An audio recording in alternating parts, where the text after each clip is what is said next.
la vid verdadera y mi Padre es el labrador. La vid era una de las plantas más comunes e importantes en la Palestina, tanto en el Antiguo como en el Nuevo Testamento. Todos los judíos estaban familiarizados con las características de la vid, con su cultivo y sus productos. Es más, el sueño de cada judío era tener una propiedad donde pudiera sentarse bajo su propia vid y bajo su propia higuera. Jesús escogió entonces, como en casi todas sus parábolas, un tema de la vida natural y cotidiana para enseñarnos una profunda verdad. Esa profunda verdad es la que ustedes tienen en la diapositiva anterior, que la hemos resumido en esa frase: ¿da fruto o te queda?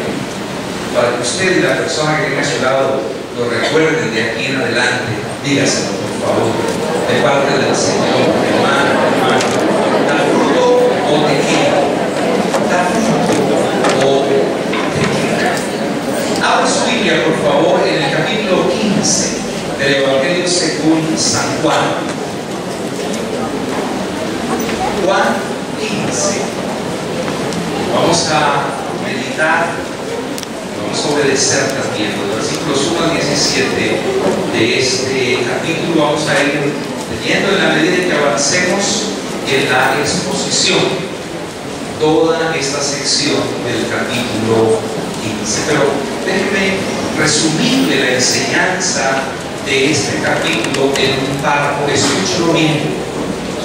Porque el Señor Jesucristo nos enseña en esta parábola conocida como la parábola de la vid verdadera, es que así como la rama produce uvas cuando está unida a la vid, el creyente lleva fruto cuando permanece unido a Cristo. En otras palabras, el fruto es fruto de una relación vital con Cristo. Para decírselo en una frase, el fruto es el resultado de la comunión con Cristo.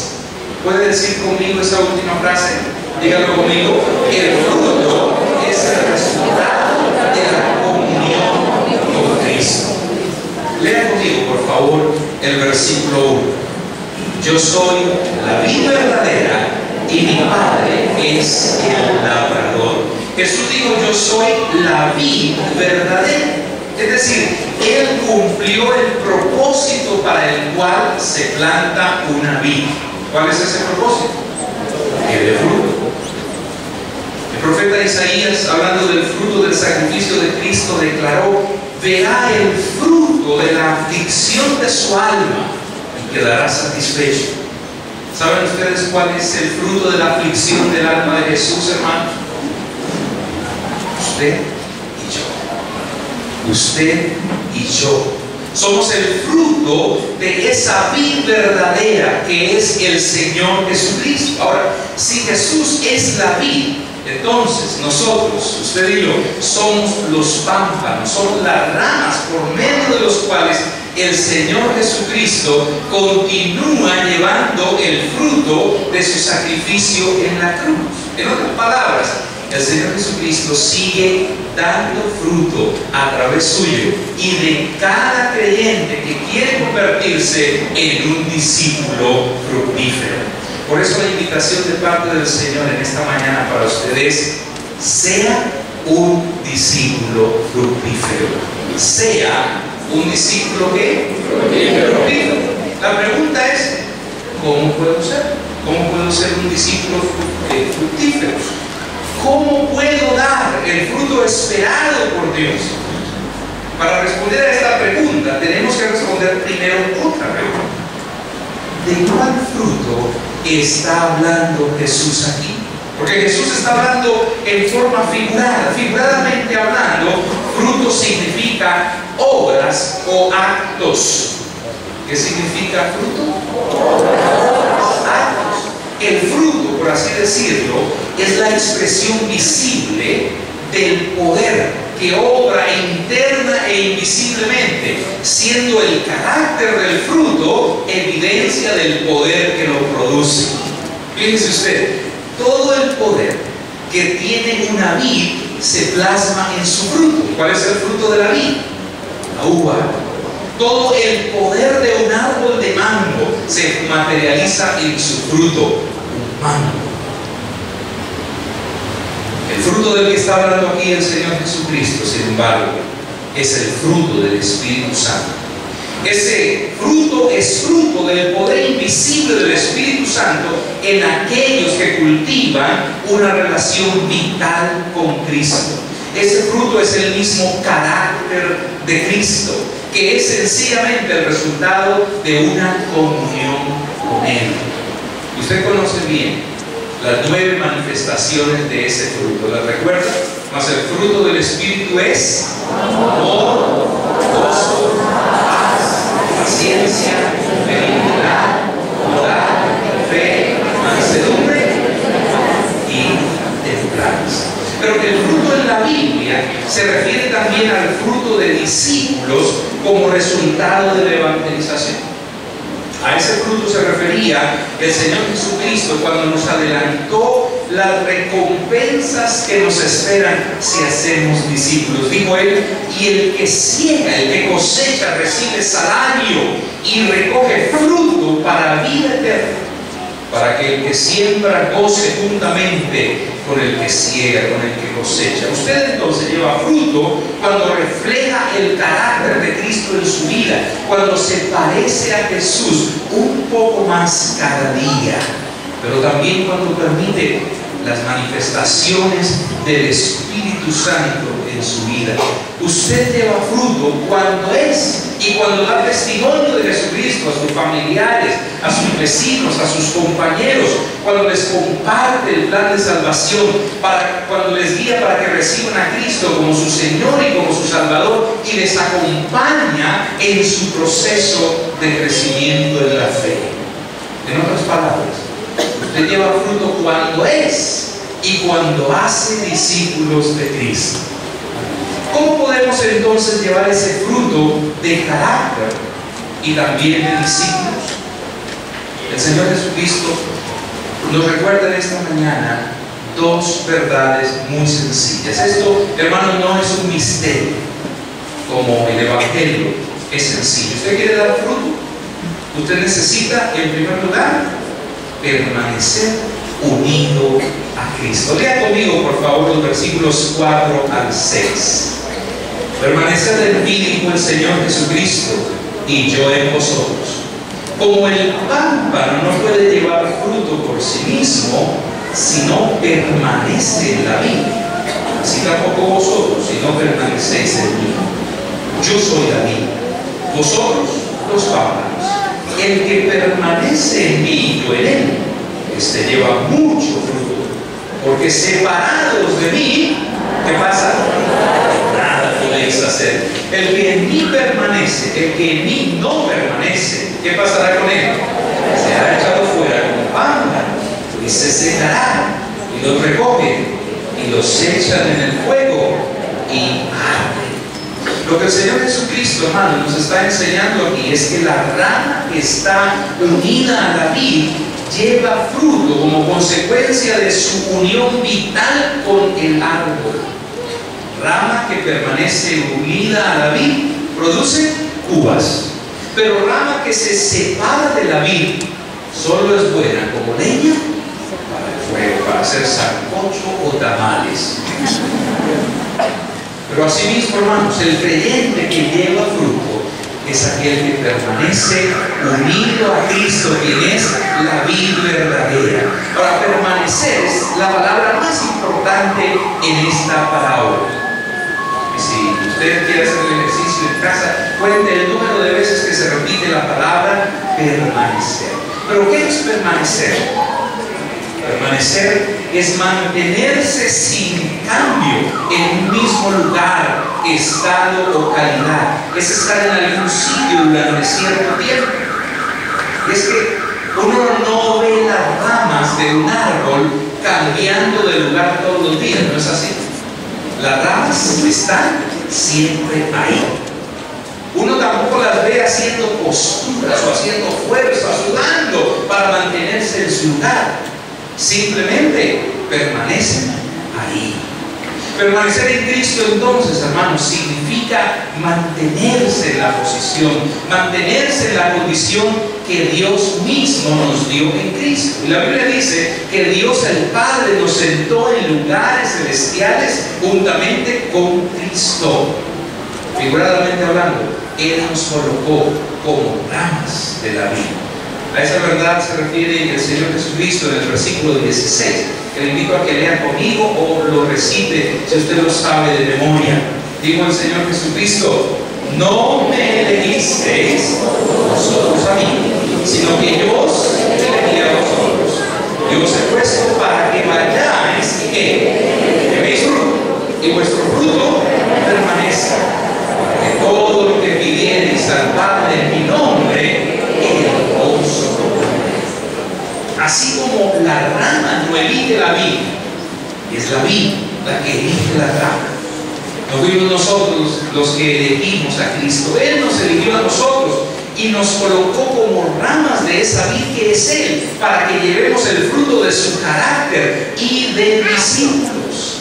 La pregunta aquí es: si para dar fruto necesito permanecer unido a Cristo, ¿cómo puedo permanecer unido a Cristo? Dos cosas muy sencillas. Número uno, permaneciendo en su palabra. ¿Cómo puede permanecer usted unido a Cristo? Permaneciendo en su palabra. Lean conmigo el versículo 7, por favor. Si permanecéis en mí y mis palabras permanecen en vosotros, pedid todo lo que queréis y os será hecho. Hermanos, no es posible permanecer unidos a Cristo separados de la palabra de Dios. El mismo Señor Jesucristo dijo: escudriñen las Escrituras, porque ellas son las que dan testimonio de mí. Nadie entonces puede jactarse de estar unido a Cristo, en comunión con Él, si no está en comunión con la palabra del Señor, si no está leyendo, meditando y sobre todo obedeciendo su palabra. Y si hay un pasaje de la Biblia que muestra la relación directa entre la obediencia a la palabra de Dios y el fruto, es el Salmo 1, que yo pienso que el Señor Jesucristo tenía en mente cuando estaba narrando esta parábola. ¿Recuerda el Salmo 1? Bienaventurado el varón que no anduvo en consejo de malos, ni estuvo en camino de pecadores, ni en silla de escarnecedores se ha sentado, sino que en la ley de Jehová está su delicia, y en su ley que hace medita de día y de noche. Será como árbol plantado junto a corrientes de aguas, que da su fruto en su tiempo y su hoja no cae, y todo lo que hace prosperará. ¿Con qué se compara al varón bienaventurado en ese salmo? Con un árbol plantado junto a un río. ¿Y cómo es ese árbol? Es un árbol que da fruto. Dice que da su fruto en su tiempo. ¿Cuál es entonces el secreto para ser un discípulo fructífero? De ese varón bienaventurado, de ese discípulo fructífero, dice que para él la ley de Jehová, la palabra de Dios, es su delicia, y en ella, ¿qué hace? Medita de día y de noche. Está implícita la obediencia de esa palabra. Hermanos, así como la savia que circula a través de todas las células y tejidos de la vid transporta los nutrientes que la vid necesita, permanecer en la palabra de Dios es permitir que esa palabra circule a través de nuestra mente, de nuestras emociones, de nuestra voluntad, de nuestro espíritu, aún de nuestro cuerpo, para darnos sanidad, para darnos vitalidad, para darnos fruto abundante. ¿Saben por qué? Porque la palabra de Dios comunica la vida de Dios a nuestra vida, así como la savia a la vida. La Biblia dice que la palabra de Dios es viva y eficaz. ¿Cómo es la palabra de Dios? La palabra del Señor comunica la vida de su autor a cada uno de los que la escucha, la lee y la obedece. Pero no es suficiente permanecer en la palabra de Dios. Es necesario que la palabra de Dios permanezca en usted. ¿Ves la diferencia? No es suficiente que usted permanezca en la palabra de Dios. Es necesario que la palabra de Dios permanezca en usted. En otras palabras, que usted se sature de la palabra de Dios. A ese principio alude el apóstol Pablo cuando nos exhorta diciendo: la palabra de Cristo more. ¿De qué manera? En abundancia en vosotros. La palabra de Cristo more en abundancia en vosotros. Si hay algo que usted y yo necesitamos, es que la palabra del Señor more en abundancia en nuestro corazón. Y no estoy hablando de cantidad de Biblias, porque hay casas, como he dicho, donde abundan las Biblias, pero escasea la palabra de Dios. Lo que necesitamos es que esa palabra habite, viva en nosotros con toda su riqueza, que el mensaje de Cristo esté siempre presente en nuestro corazón, que usted no se olvide de las sencillas pero trascendentales enseñanzas de Cristo, que permita que el mensaje de Cristo viva plenamente en usted, que la palabra de Cristo habite en usted y se sienta a gusto y esté a sus anchas en su vida. La permanencia de la palabra del Señor en su corazón tiene que ver con no ser oidores olvidadizos, sino hacedores de esa palabra. ¿Quién es el oidor olvidadizo? El que oye por un oído, sale por el otro. Y ya al terminar el culto, se le olvidó todo el predicador.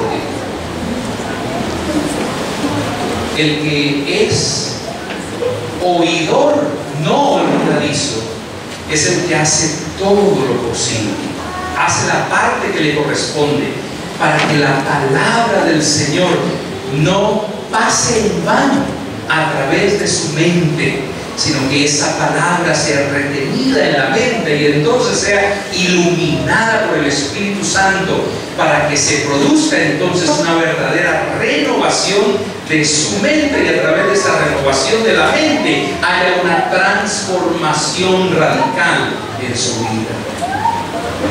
Esto, hermanos, solo es posible por medio de la obediencia inmediata y de la obediencia agradable de la palabra del Señor, porque eso pasa. Escuchamos una verdad en el culto, en el grupo familiar, pero posponemos la obediencia de esa verdad para después, y así nos pasamos la vida llenando nuestra mente de verdades, pero estando muy lejos de la obediencia a esas verdades. De esa manera, la palabra del Señor no permanece en nosotros. La palabra del Señor permanece en aquellos que se deleitan meditándola, pero sobre todo obedeciéndola de corazón. Usted permanece en Cristo, permaneciendo en su palabra, pero también permaneciendo en su amor. Lea conmigo, por favor, el versículo 9. Como el Padre me ha amado, así también yo os he amado. Lean conmigo en voz alta la última línea de este versículo: permanecer en mi amor. También el versículo 15: ya no os llamaré siervos, el siervo no sabe lo que hace su Señor, pero os he llamado amigos, de todas las cosas que oí de mi Padre os las he dado a conocer. Versículo 17: esto os mando, que hagáis ¿qué cosa?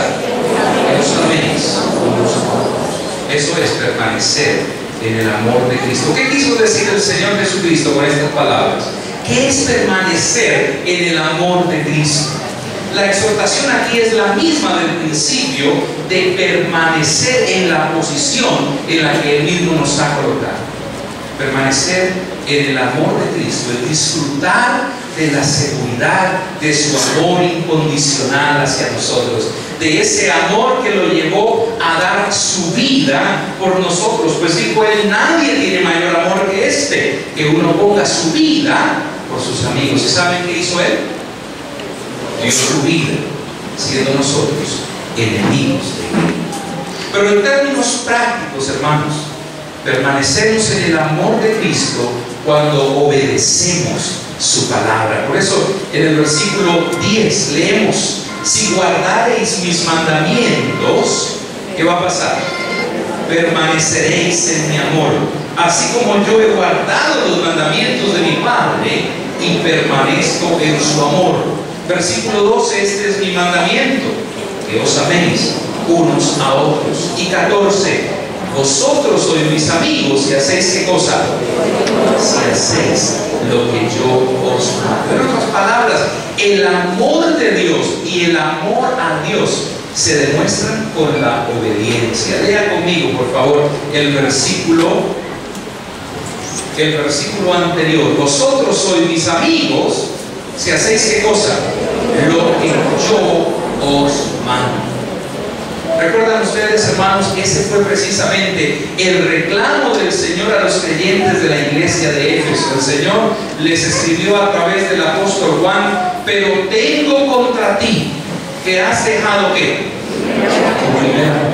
En otras palabras, tengo contra ti que no has permanecido en mi amor. Recuerda por tanto de dónde has caído, porque abandonar el primer amor es caer de muy alto, es caer de una posición privilegiada. Por eso el Señor invitó a la iglesia de Éfeso, invita a la iglesia Shalom hoy, me invita a ti, me invita a mí a recordar el tiempo en que todo lo hacíamos por amor a Él. Lo primero que impulsaba nuestros actos era el amor a Él.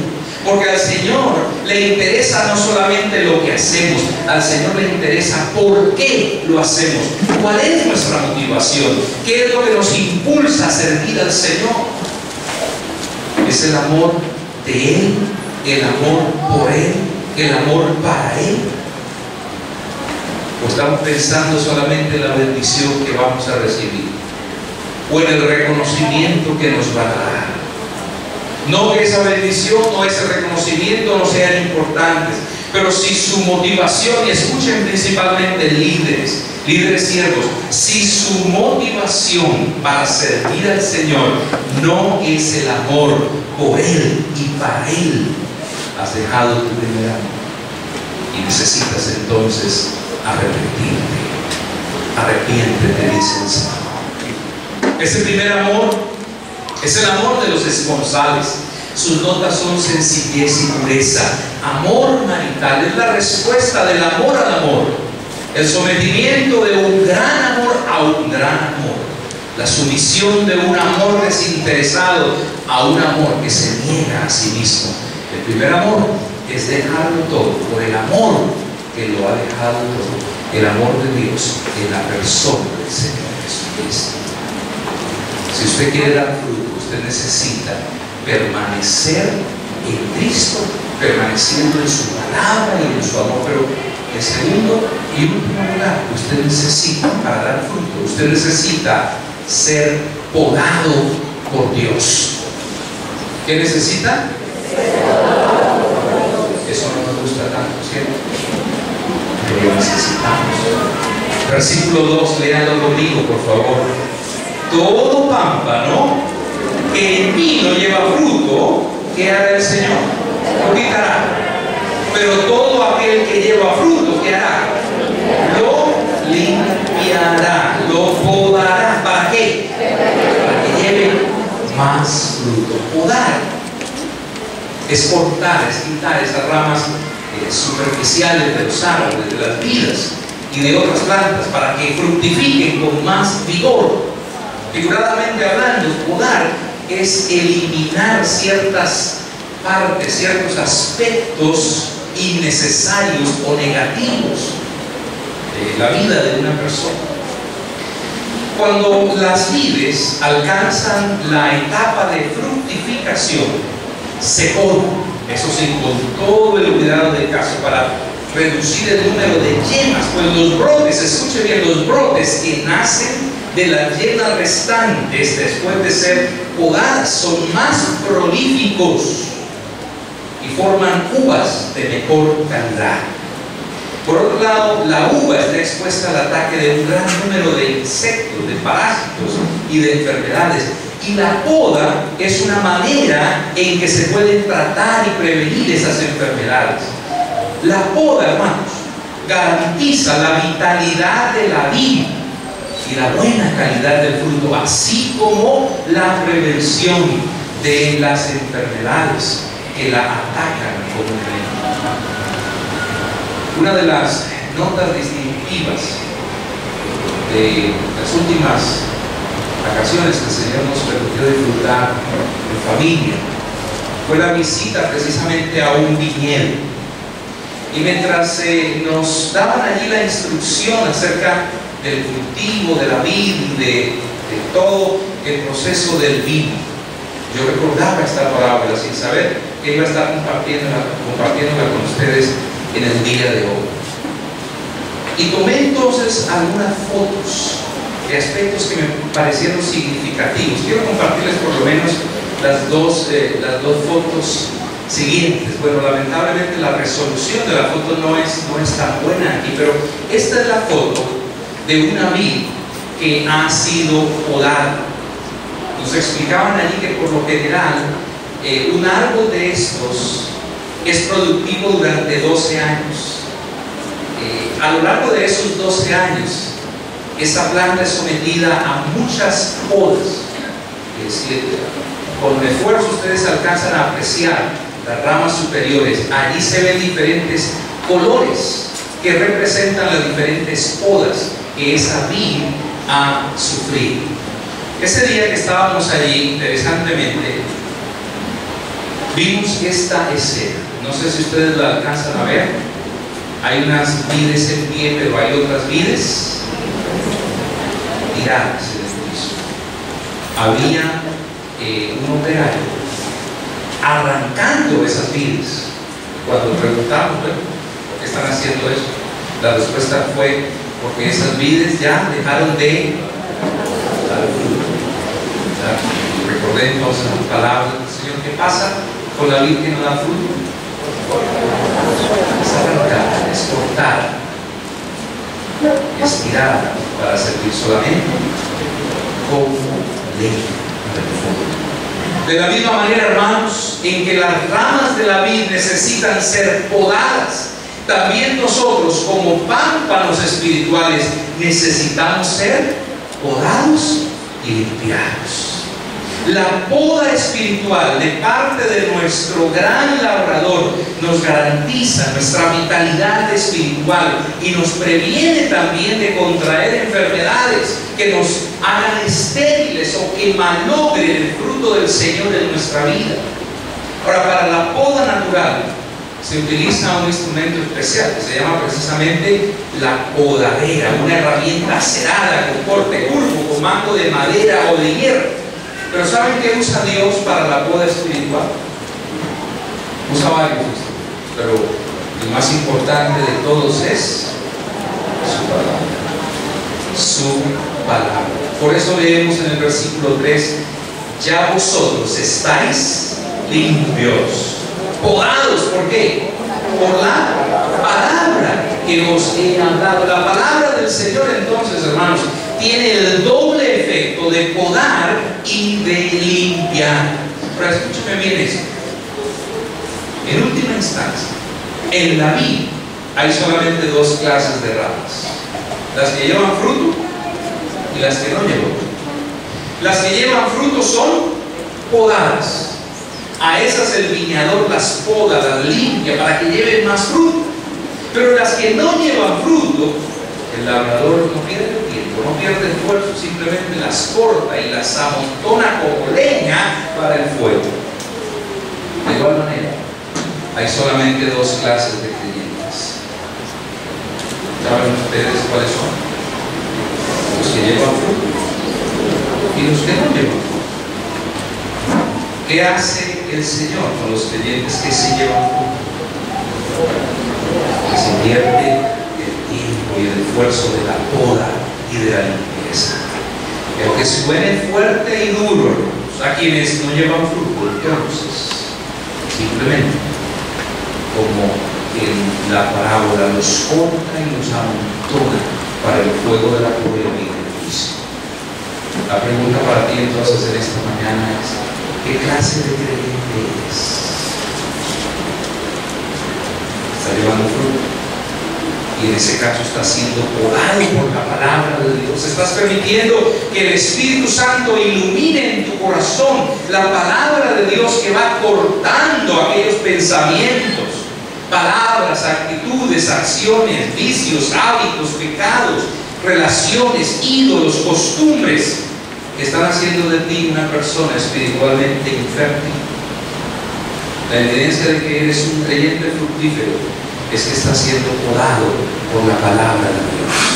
Pero saben, hermanos, Dios usa también como podadera las pruebas, las crisis y el sufrimiento. Por eso la Biblia dice: si es necesario, ustedes van a tener que ser afligidos en diversas pruebas, para que, sometida a prueba vuestra fe, mucho más preciosa que el oro, el cual aunque perecedero se prueba con fuego, sea hallada en alabanza, gloria y honra cuando sea manifestado Jesucristo. Escuche sin embargo estas palabras esperanzadoras: el estado que viene después de la poda, mas el Dios de toda gracia, que nos llamó a su gloria eterna en Jesucristo, después que hayáis padecido un poco de tiempo, la poda duele, el mismo os perfeccione, afirme, fortalezca y establezca. Así que en esta mañana, hermano, la invitación de parte del Señor es a que reciba la prueba, reciba la crisis, reciba la dificultad por la que está atravesando, como una poda necesaria que el Señor hace en su corazón para convertirlo en un discípulo aún más fructífero. Ahora, usted tiene todavía la opción de llenar su corazón de amargura y de resentimiento en contra de aquellos que en su concepto le hicieron mal, en contra de las circunstancias adversas, aún en contra de Dios. Pero tiene también la oportunidad de recibir todas esas situaciones como una poda de amor por parte del labrador, para hacer de usted una persona fértil. Si usted permite esa poda del Señor en su vida, usted va a recibir los beneficios de ser un discípulo fructífero. ¿Quiere saber cuáles son esos beneficios que le están esperando?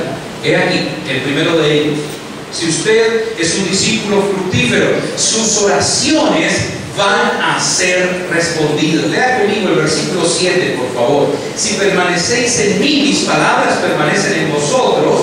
En voz alta, la última parte del versículo: pedid todo lo que queréis y os será hecho. Hermanos, esta es una declaración que es a la vez una promesa y un mandamiento de parte del Señor. ¿Cuál es el mandamiento? Pedir todo lo que queremos en el nombre de Jesús. ¿Y cuál es la promesa? Que recibiremos todo lo que pidamos. Ahora, si estamos unidos a Cristo, si su palabra está en nosotros, seguramente que todo lo que pidamos va a estar dentro de su voluntad, y por ende nuestras peticiones van a ser respondidas.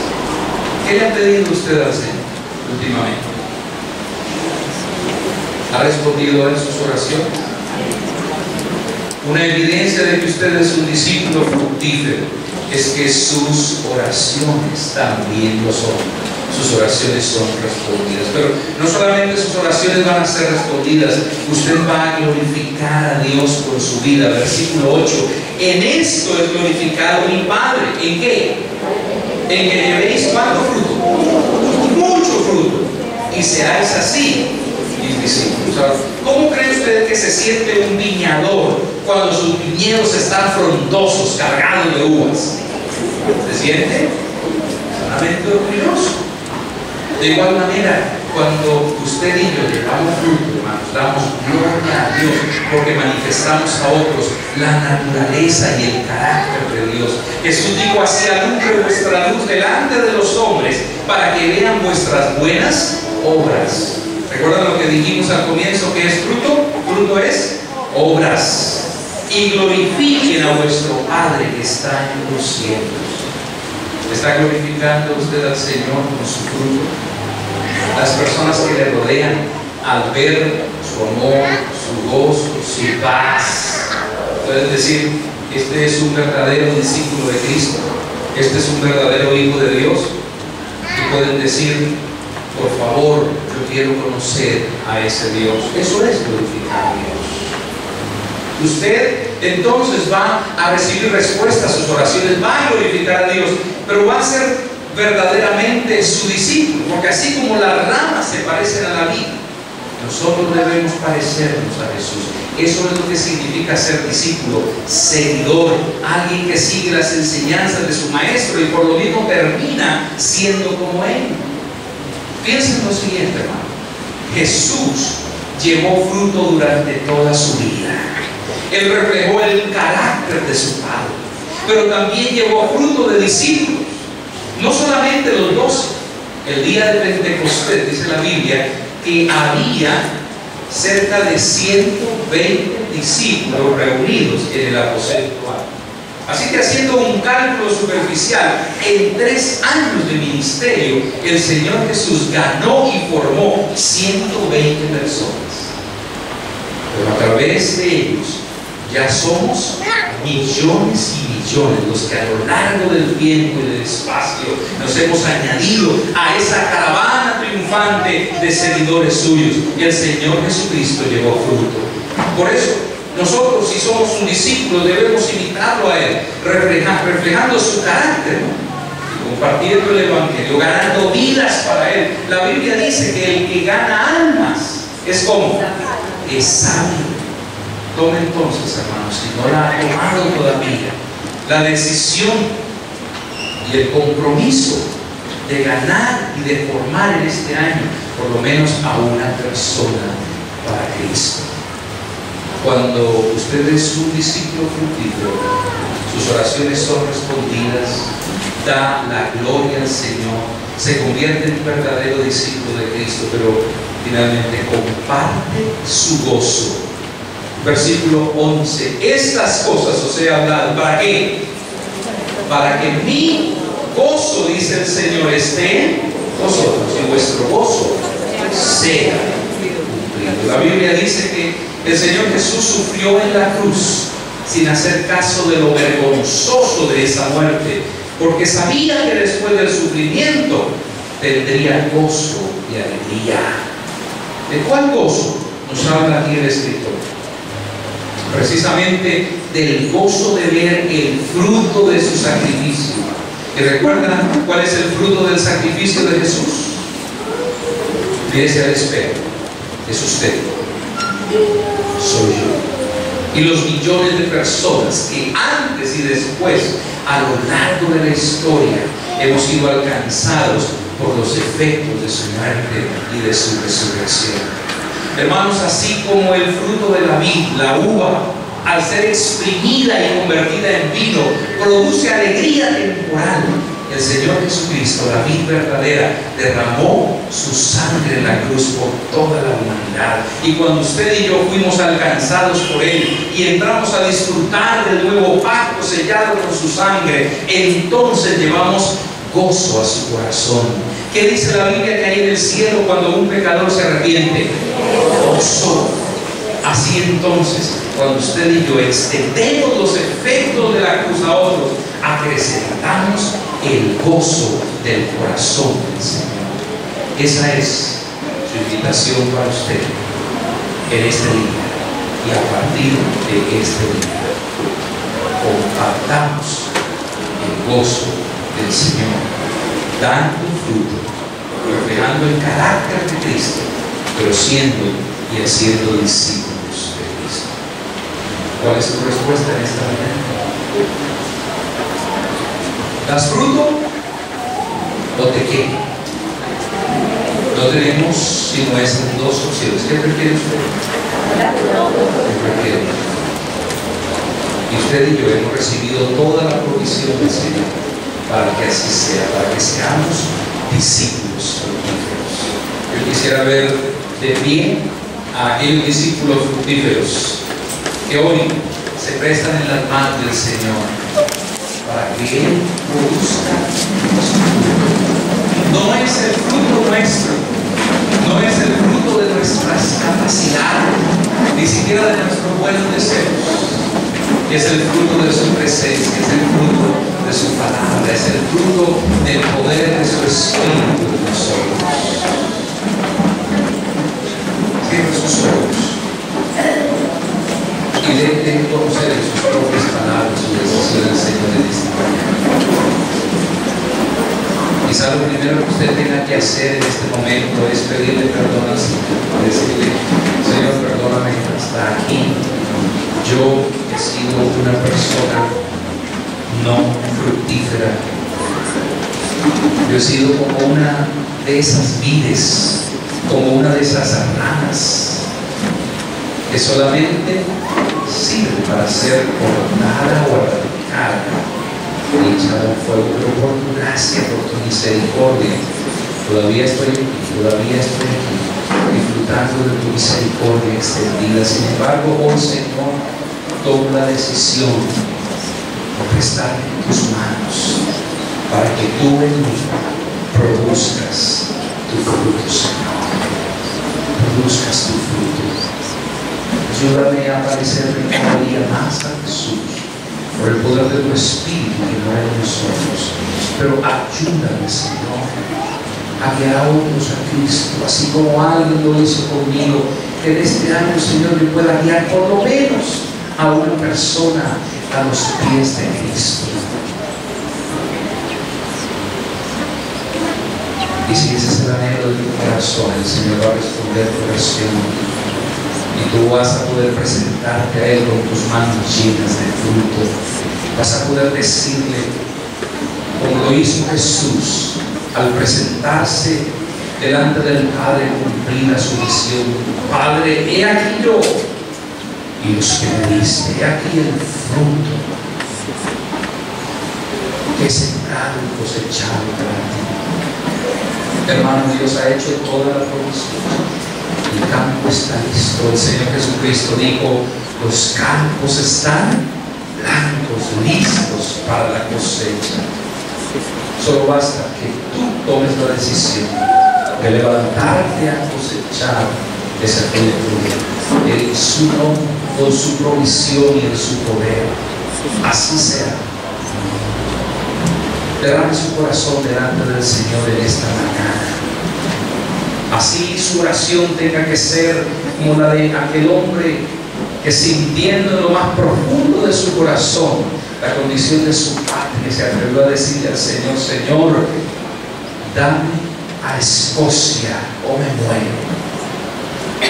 Si usted quiere atreverse a hacer esa oración en esta mañana: Señor, yo quiero concebir esos hijos espirituales y experimentar el gozo de ser una persona fructífera en ti.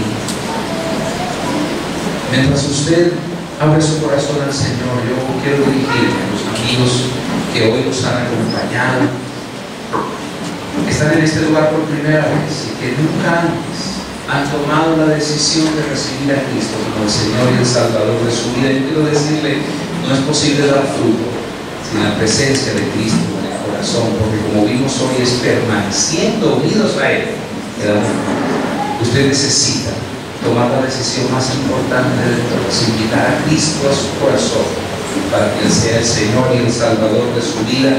Ore conmigo entonces diciendo de esta manera: Señor Jesucristo, en esta hora, reconociendo mi necesidad de ti, yo abro mi corazón, te recibo como el Señor y el Salvador de mi vida. Perdona mis pecados, transforma mi vida y haz de mí un discípulo fructífero a partir de este día.